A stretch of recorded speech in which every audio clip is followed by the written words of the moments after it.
It was another hot one out there today, Dana. It made me thankful for AC, but we will have a break from this, right?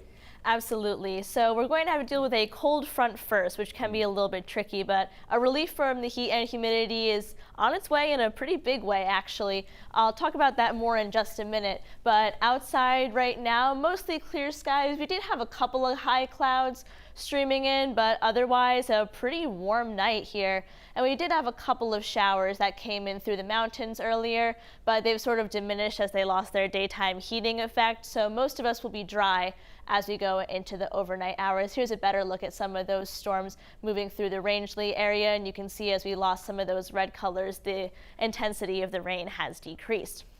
So current temperature wise, it's going to be another warm night. It's already past 11 p.m., still 74 in Portland, 73 in Augusta, and 71 in Bar Harbor. So it's going to be hot and humid as we go through the overnight hours tonight, but there is some relief on the way, and that has to do with a cold front that's going to be moving through our area. And you can really see when that cold front is going to arrive on our humidity tracker here.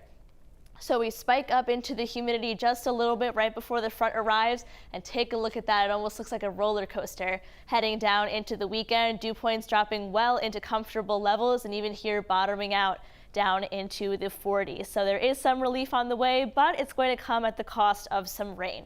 So we had a bit of a model fight earlier today, but it has become more clear over the past couple of hours. We're going to start out the day dry, but as we get into around 11 o'clock, that's when we'll have some rain start to move into the eastern parts of the state, western parts of the state, excuse me.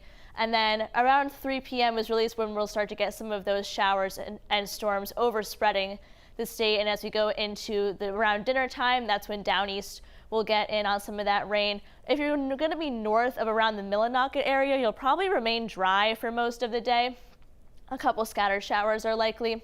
And then as we go into the evening and overnight, that's when things are going to dry out. And by 11 o'clock, we should even be starting to clear out in terms of cloud cover as well. And take a look at that. This model has some temperatures in the mountains overnight down into the upper 40s.